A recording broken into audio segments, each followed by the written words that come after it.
Yes. Is this gone? Good afternoon everybody, welcome to EmCon. Hopefully you're all glad to be sitting down, not standing up in a really rather hectic queue outside. I was lucky enough to get in, which is good because I've got a microphone to get working. I'm here today to introduce Cops and Monsters. Now, I was talking to one of the members of the crew the other day on an interview I did.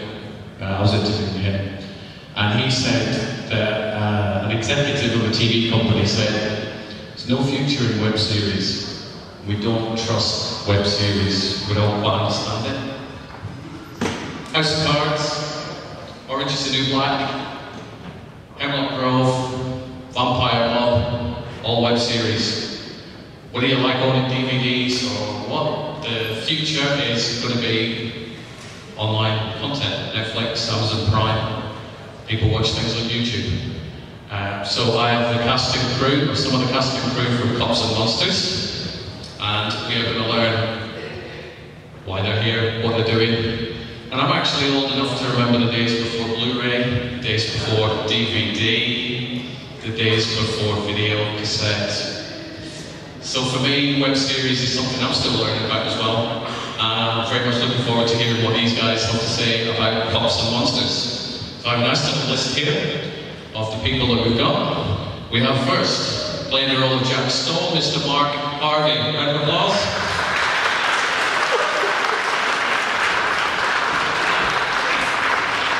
We have Emma O'Donovan, the producer of Cops and Monsters. Emma?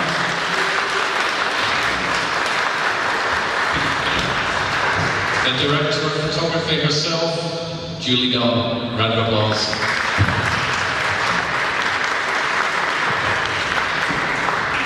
We have the guy from the sound department.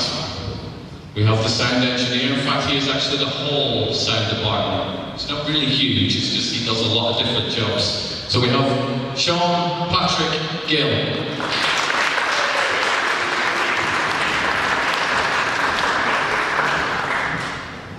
Now this lady is the one who allowed me to discover Cops and Monsters. Last year I watched a DVD called Night of the Living Dead Retribution, starring Sarah Louise Madison. I started following her on Twitter in a non-stalkery way I might add. That's my lawyer told me to say that. I'm not allowed to be within 30 feet. And she started talking about Cops and Monsters. And it's always nice when you see an actor, an actress, or anybody part of the crew talk about the project they're going to be in. Sarah Louise Madison did just that. And for that, I give you a round of applause. Sarah Louise Madison, who's playing Vampire C56.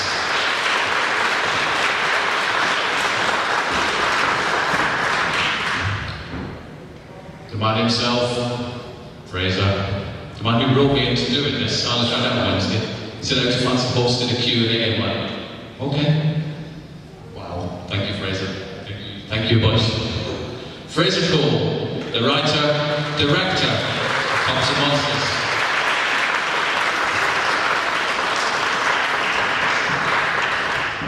And we have, who else do we have here? Costume design, which is very important in a series called Cops and Monsters. Vital. Iona Barker. Round of applause.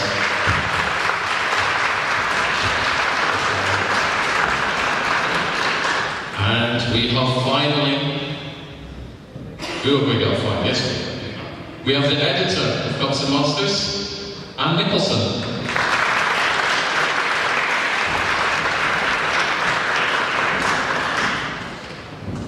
Have you sat down, coffee? Enough chairs? I was going to remove a chair and play some music. So, we shall go first. Fraser, you roped me into this. You get the first question. Pitch us Cops and Monsters.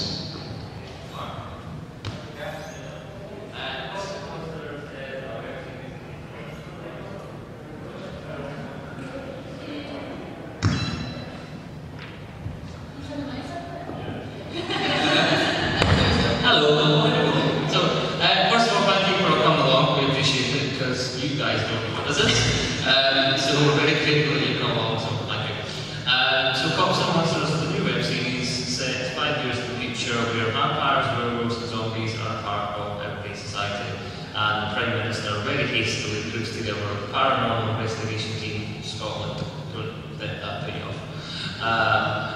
they have to protect both mankind and all creatures. And that is essentially Cops and Monsters. And what we're going to show you today is a little mini episode. It's about 10 minutes long, and it kind of sets up the entire series. And we really hope that we'll be filming the full series in June and July, and hope that you'll all get on board and go on Twitter and Facebook and our cool things, you cool kids around these days, and support it. So yes, that is Cops and Monsters. I'm the writer of Edward. Yes. Boredom. No. I came on Cops and Monsters in August because I was at another convention called Collectormania, and I was just walking round and round and round as you do these conventions, and I just thought how cool it would be to see a stall that said Cops and Monsters. That was it. And from there it just developed out. So what made you go web series? Why is it different than TV broadcast or DVD? We did a pilot for another kind of supernatural TV show a couple of years back, but we purposely made it to pitch to TV companies, and we spent a lot of time, effort, and energy on it, and it's still stuck in development land. And I was like, well, I don't want to do that again. I want an audience now to see what we're doing. An easy way to do that is by making a web series, kind of like you said in your intro, Orange is the New Black, Breaking Bad, House Cards. It would just be really nice if we could just spend our weekends with our crew making these stories that hopefully all you guys will love, and it can go online straight away. Instant feedback. Hopefully good instant feedback. So who put the money in the pocket for Cops and Monsters? Who went?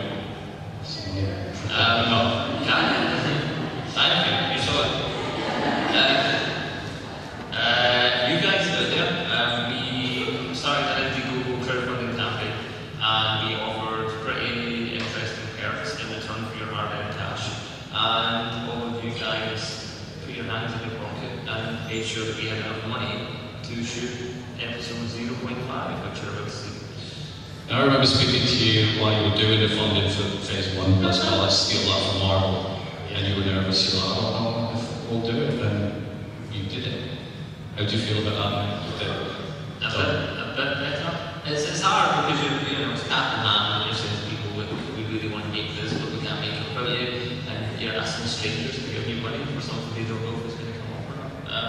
I still feel that we're crowdfunding, and we are going to crowdfund phase 2, which is the series, and again, I'll be nervous. So Sarah Louise, Weeping Angel herself, how did you get involved with Cops and Monsters? Fraser got in touch with me via Twitter and said, I've got a series that I'm doing in Glasgow, and would you like to be part of it? So he came and had a chat with my agent. Yeah, so I read the script and I liked it. I liked the character, she's a vampire. So that's what I've always wanted, really. So yeah. Nice. You look forward to seeing the mini episode today, 0.5. Or have you already seen it? I have seen it. How did you get involved with it? Let's work our way across the panel and just a quick pitch on how you became involved with Cops and Monsters. I'm the editor of Cops and Monsters, and I've been working with Fraser for a couple of years. Actually, he poached me.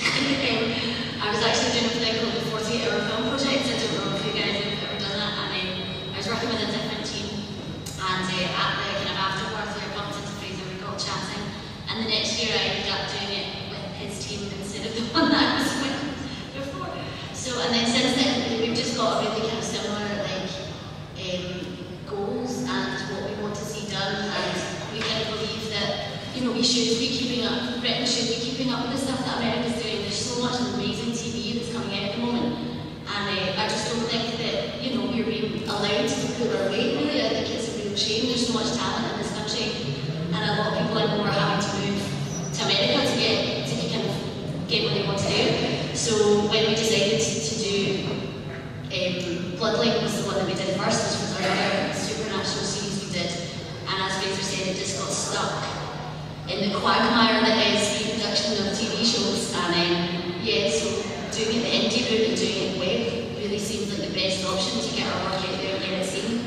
I work for various different companies like BBC, STV, all that kind of stuff, but they're not even really, I don't know, it's not that they're not willing to, but they don't really have the opportunity to put as much money into up-and-comers as they want to, so we kind of have to do it on our own, so that's what we decided to do. And it works. Yes, well... It's a 0.5. Iona, how much fun is it creating costumes for monsters? Hi, I'm Iona, I'm a costume designer, and yeah, it was so much fun, really enjoyed it. I usually work on theatre, done some film and TV costume work. I've worked with Fraser and the team, these guys, a couple of times before in the past. Really enjoyed it. It's a great team to work for, and there's some really cool ideas. The scripts are amazing, Pups and Monsters, and there's a lot for me to work with in terms of costume. And I really want to push the boundaries of costume, especially in the UK. The Americans and a lot of Europe is really costume focused. In the UK, there's a lot of TV shows that, I don't know, like it's kind of last minute, and it's kind of not thought as much as it should be. And I really want to just push the boundaries and see what is actually possible. Anything's possible, that we can pretty much do, make anything. So, you know, why not go, see what happens. Yeah, Michelle, Well, how much fun have you having in the world of Pups and Monsters? Lots of fun? How did you get involved? Get involved, right? About 2 years ago, I got in contact with Fraser, and they didn't email me back. But then